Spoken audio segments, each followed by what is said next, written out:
He's been on HBO, Comedy Central, Bob and Tom, you name it, he's been there. Please put your hands together for the one and only Norm Stulz, everybody. Norm!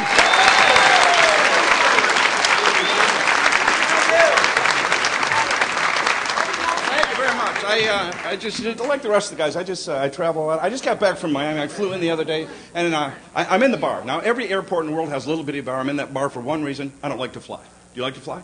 I don't like to fly. So I have a couple drinks. I see we have adults having adult beverages. I don't think there's anything wrong with an adult having an adult beverage before they get on a plane. Now it's a little early. It's 10 to 5 in the morning. It's a little early. But I'm drinking Bloody Marys. Now, anybody that drinks knows you can drink a Bloody Mary in the morning because they got tomato juice and celery and a pickle, so they're healthy, right? So I had 6 of them suckers. Well, the service was super quick. It was 5 o'clock in the morning. There wasn't anybody down there drinking except for me and the pilot guy. And now the pilot's not afraid of flying. I talked to the man. He's not afraid of flying. He's afraid of crashing. You know, so we're both drinking. So I had 6 Bloody Marys, and I had taken a Percocet and a Tylenol 4. I took 3 of my Vicodin ES so my back wouldn't tighten up. And then I took an Adderall so I could pay attention.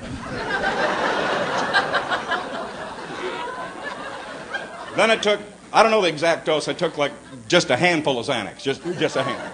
Now, and that's dope, and I want you young people to know that is dope. Xanax is dope, and I usually don't take dope. I usually don't take, but when I'm that high on codeine, I'm scared, so I take some Xanax.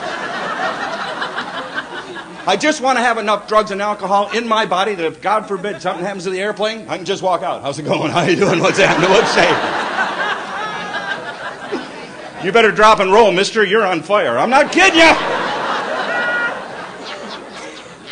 Another thing about flying, get to the airport early. Not just for security. Boy, that tragedy, that 9/11 changed everything in security. You know they take a naked picture now? They take a naked picture. Now, the women like it because you have to put your hands over your head, and they're like, hey, look, I'm 20. Oh, I'm 40. Oh, look, I'm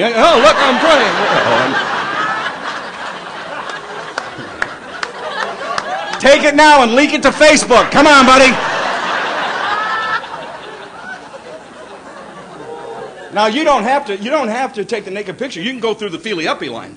I don't know if you know that. I'll tell you what, that underwear bomber guy, he didn't help, you know, plus I found out that you can only go through the line twice and they make you take the picture. When I fly now, I just wear sweatpants and no underwear. I'm hiding something, baby. I'm hiding something. And my homophobic friends are like, oh, yeah, but what if it's a dude? I go, close your eyes and fantasize. What's wrong with you? The other thing you need to do is get an exit row seat. Get an exit row seat. You get 2 things in an exit row seat, you get no place else. Number 1, more leg room. 2, you get a door. And doors are the only thing that will come in handy. And I'll tell you what, I lie to the flight attendant every time I sit there. Because it's a federal law they have to ask you. Mr. Stulz, at your age, do you have the ability to open that 80-pound door, push that 80-pound door out of the way, and help these people out? And I go like this. Yes, I do. Oh, I can get the door open and out. It's that helping crap that ain't going to happen, ladies and gentlemen. You see me on the airplane, something goes bad, here's the only tip you're going to get from Norm Stulz. Follow this bald spot, people. Let's go!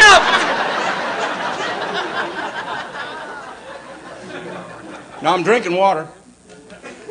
That's all I drink. I've been on tour for 30 years, and I don't know if you know any entertainers. Amazing business. Everything's free. Airfare's taken care of, hotels, all the free food you want, all the free alcohol. And I found out as a young man, free alcohol is delicious.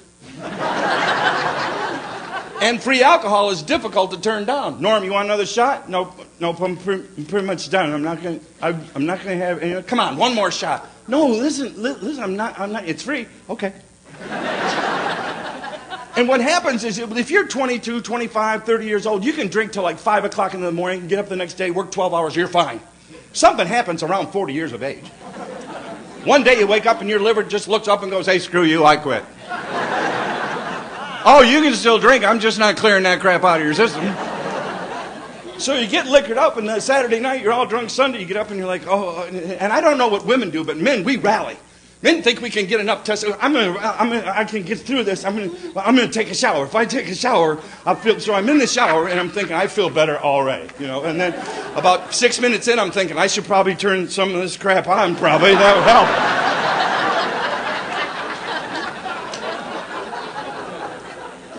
And men learn by their mistakes. I don't know. See, men, I remember one time getting home, a car drove me home. I wasn't driving, but about 4 o'clock in the morning, super drunk.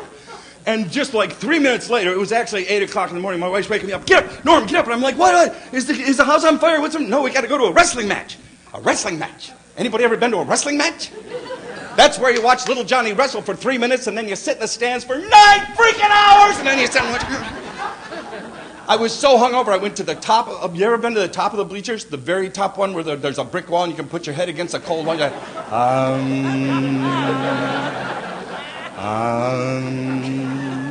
And this little old lady jumped up and goes, "Get him, Johnny! Get him, Johnny!" So I just gave her a little, just a little, you know, she probably 96, 97 pounds, not real big.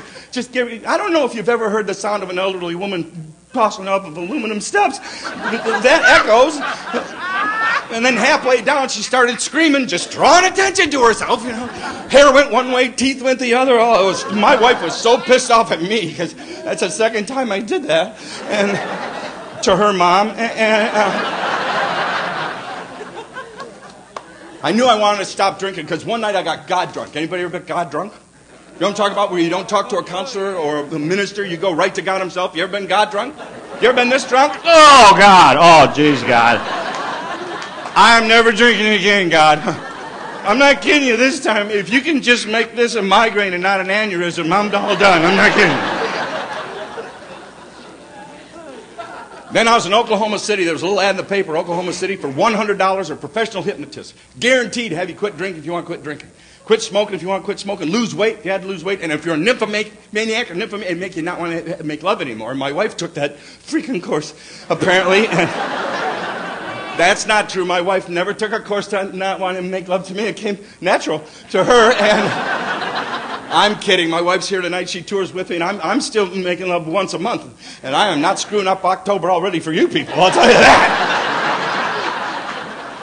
Oh, I see some young men going, oh, poor old person only has once a month. I'm good with once a month. For a while, I got stuck on the water bill plan. You know, every 3 months, the water bill would come, and so would I. And I didn't like that. I didn't like that. It's the nicest thing about getting old as a man. Your testosterone drops. And in fact, I was watching football last week, and the guy says, "You might have low T." I'm thinking, I think my T's fine. He goes, you might have low T. And I'm looking around, I'm by myself, I'm thinking, crap, I got low T. 10 years ago, they told me I had ED. You got ED. And I'm thinking, I don't have ED. I have HPS. I have homeless penis syndrome. I can get it up. I just got no place to put it. There's a difference.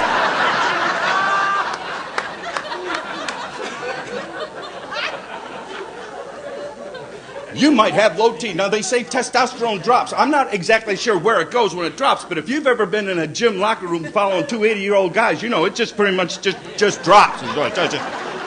If you can play hacky sack, you know, by yourself, something ain't right. Something ain't right.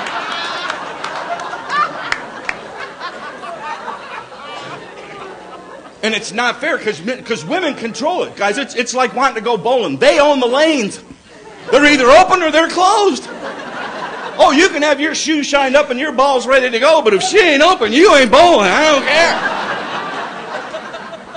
care. You can bowl a singles game, but that ain't the same, really. That ain't the same. My wife and I, when I was young, we used to argue all the time. We got in such a big fight once, our friend said, "You better go see a marriage counselor." I was at the marriage counselor less than 2 minutes. I went straight to my lawyer, straight to the lawyer. Not to get a divorce. My wife and I have been happily married 35 years, so I want you to know you can do it. Thank you very much. Yep, 35 years. So I want you young guys to know you can do it. You can get married, you can stay happy. Now, there's a lot of drugs and a ton of money involved in that deal. But my beautiful wife, Sharon, and I, we've been happily married 35 years. Now, technically, we've been married 40 years, but if you add up every day we hated each other, about 5 years stuck, to be honest with you. We went to the lawyers not to get a divorce. In all the years we've been together, not one time did my wife and I ever talk about divorce. The word divorce never came up. We never talked about divorce. Now, murder. We talked about that almost every day.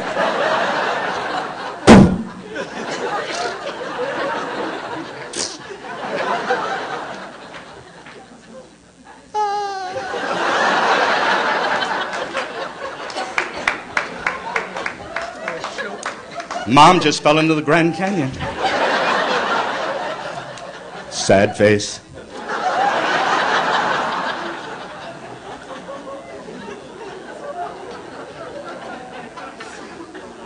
Happily married.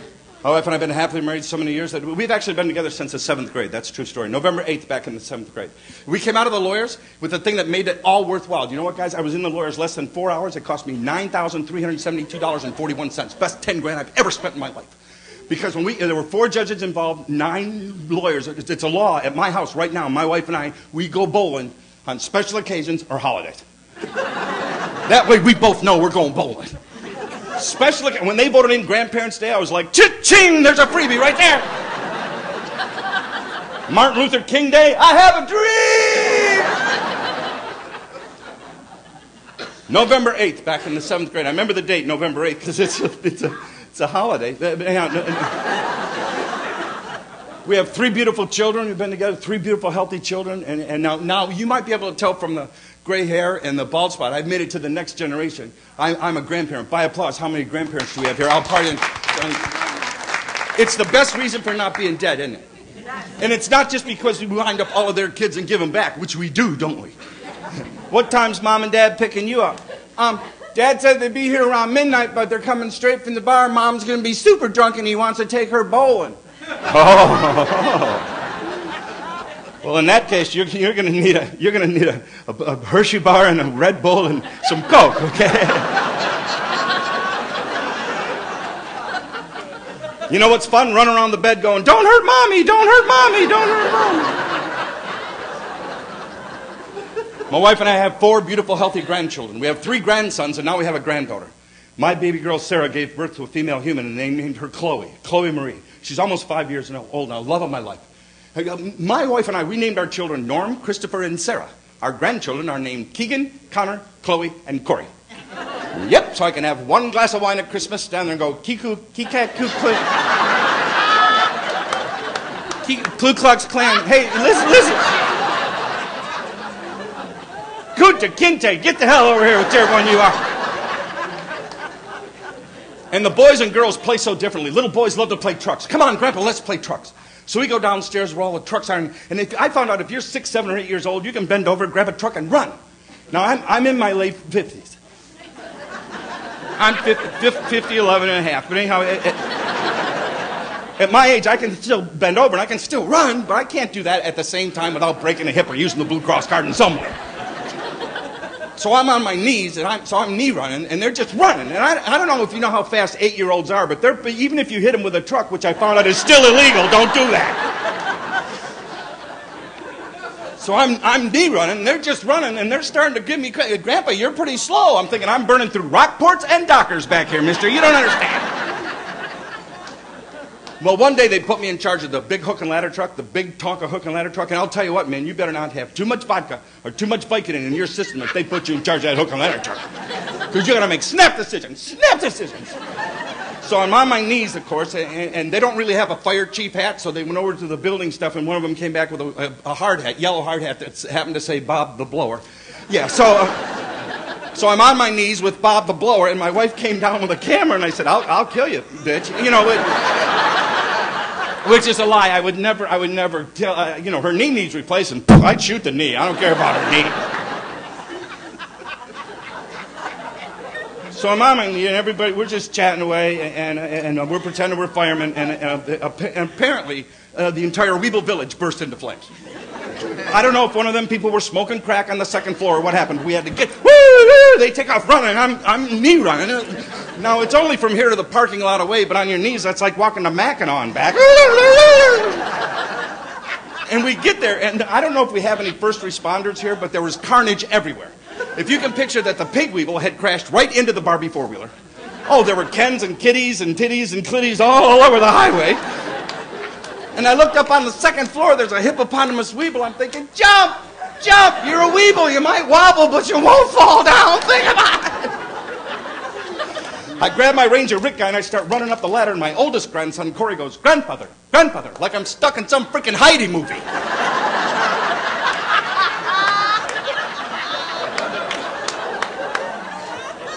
Grandfather. Yes, Corey. You missed 2 steps. Oh, I forgot. You can count, little buddy. Come on and count with Grandpa. 1, 2, 3, 4. She's burning to death. You know that, don't you? I get up and I grab her and I start coming down, but it's plastic on plastic, and I drop the stupid thing. So I back the truck up, and apparently I ran over a Green Army guy. Yeah, because the little one, Connor, goes crazy. Grandma! Like, what, dude? What? You killed an Army guy. I said, well, I was going beep, beep, beep. You should have got out of the way. We are blowing up junk. I got testosterone flying. And all of a sudden, my granddaughter, Chloe, takes my hand and she goes, Bampa. That's what she calls me. Bampa. I already bought her a car. 63 Corvette Stingray up on blocks. I don't care. She'll love me forever. I don't care. She takes my hand, and all of a sudden I go right from toy tanks and trucks. Now picture this. I'm in a tiara and a tutu at a tea party. She pours a little of the tea, and I take a sip, just a little sip. And I don't know if you've ever had a good wine or a good cigar where they have like a finish, like a back end, you know, like an aftertaste. You know what I'm talking about? That. But just from the sip, I'm just picking up just a hint of bubble bath and urine.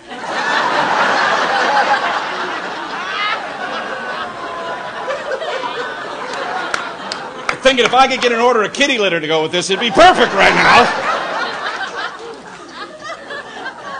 And I look over at my granddaughter, and she's just beaming. I made it myself. I'm thinking, no shit, you know. And I'm hoping there's none of that. I don't need the E. coli, actually, at this point. She sat me right next to the teddy bear, and she knows I don't like him. Well, he's a liar.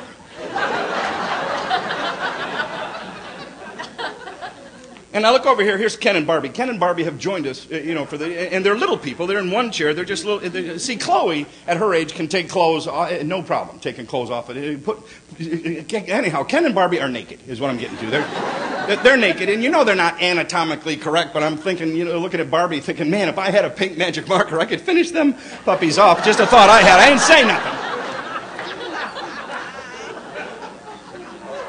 So I look over at the teddy bear, and, you know, I'm trying to be nice. How's your fur hanging? You know, what do you say to it? And he gave me the paw, and I know what that means, and so I popped him.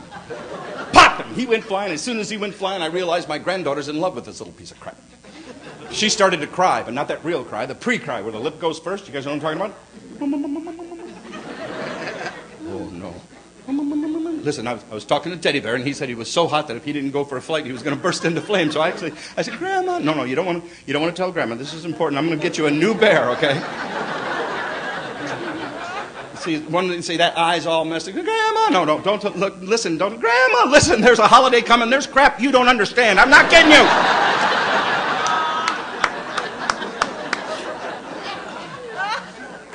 Grandma! She stands up to run. I go to stand up, but I've been sitting on that blue plastic chair for a little over 6 minutes. It's stuck to my butt like a hemorrhoid. You know, you can't get out of those.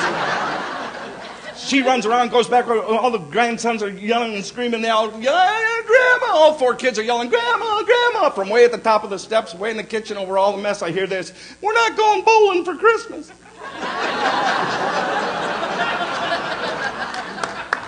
I don't care. New Year's Eve's only 1 week away.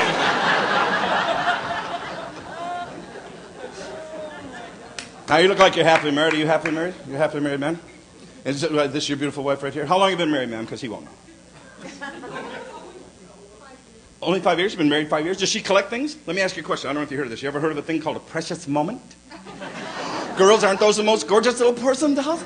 They are so pretty. They have blonde hair and those little blue eyes and those little cute sayings. I love you so much. You're my sister. I'll probably never bang your husband. You know, those little things they put on there? And they're just $300. My wife goes, look, it's just $300. What do you think? I said, $300? I think it's a car payment, bitch. Are you nuts? I'm not buying this. Last Christmas, my wife and I and 18 friends were driving around by the casinos. My wife decides she wants to show her friends a place she found full of precious moments called Frankenmuth. Oh, yeah, any man ever gets stuck going to Frankenmuth? Frankenmuth is the knick-knack, paddywhack, give a dog a bone capital of the whole world. They got knick-knack and brick-a-brack of crap up there that'll turn Walt Disney's head around. And my wife tricked me because she knows I'm stupid. She said, Norm, we should go there because they all wear lederhosen. All the women by law have to wear lederhosen, which I thought was German for crotchless. It's not.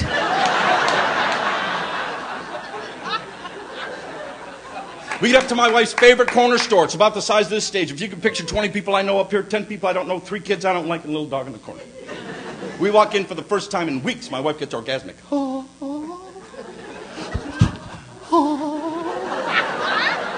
Look at this precious moment, give me that precious moment, look at this precious moment, give me that precious moment. Man, I'm doing the only thing any man can do under this much pressure. I'm using the universal male smiley ventriloquism act. Man, you ever done this?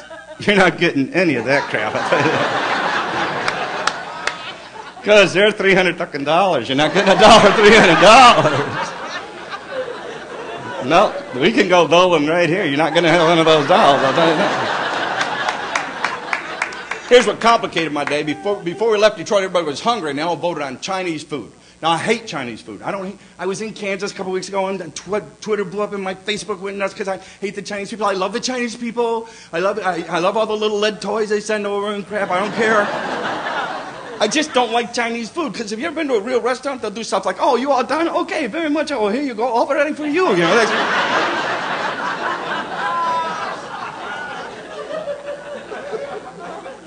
so I don't need anything. On the way up north, I'm starving. I said, I'm just going to get some Taco Bell. So I zoom into Taco Bell, and because I was just ordering for myself, I only ordered 4 of the bean burritos, 2 chicken supreme things, and you know, some of that garlic toast, so my breath didn't smell too bad. And I knocked it back with 6 beers and 4 shots of Jack because it was Christmas. 42 minutes after eating Taco Bell and White Castle and Budweiser and Jack Daniels, I'm in a little small store up in Frankenmuth. 20 people I know, 10 people I don't know, 3 kids I don't like, little dog in the corner. First few minutes I felt fine.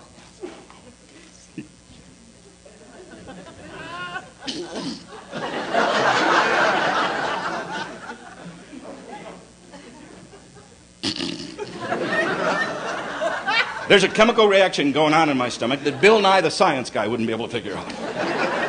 Both of those guys from Mythbusters jumped from behind a curtain and said, "You're going to die, sucker." Ah! I broke out into a full-bodied, cold, clammy sweat, and I thought, God, please, God, let this just be a heart attack and not a fart happening right now.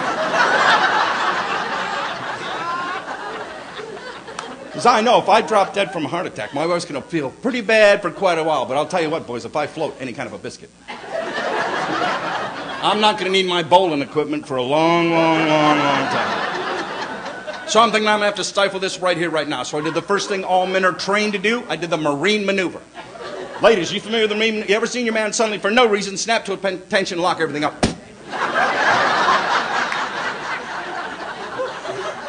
Honey, come here. I'm not moving. I am not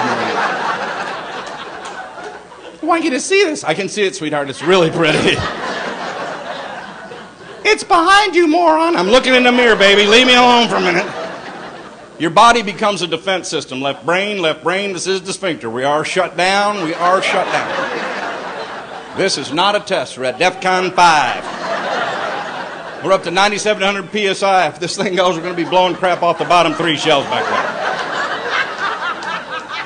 I'm in incredible pain. My wife's oblivious. Look at this picture, Mama. Look at this. I'm thinking if this fart goes, you're going to have a precious moment you ain't never going to forget.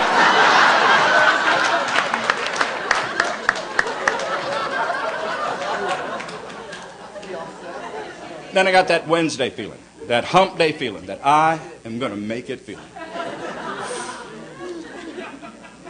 And something broke loose over here. Started cutting across my stomach, and I thought to myself, Houston, we have a problem.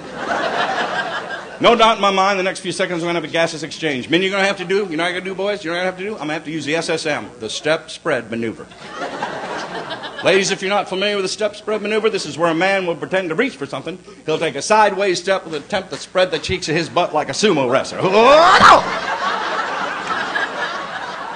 Because every man sitting here tonight knows you get your cheeks far enough apart, you can get a fart out with no noise whatsoever. Every man knows it. Every man also knows you get that out with no noise, you can blame the stink on that little dog I was talking about earlier. Well, I want you to know something before I get out of here. First of all, it's extremely difficult to go from the Marine maneuver to the step spread maneuver. I want you to know I darn near executed that perfectly. Darn near. The resulting emission was no gross Monday night beer thing. It was kind of soft. It was kind of feminine. It was more like.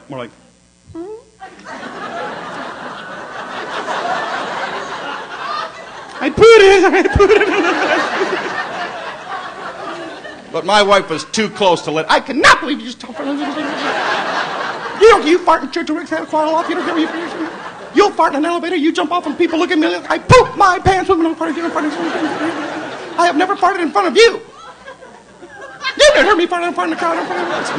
Honey, you really don't fart because you don't quit bitching at me long enough to build up any pressure.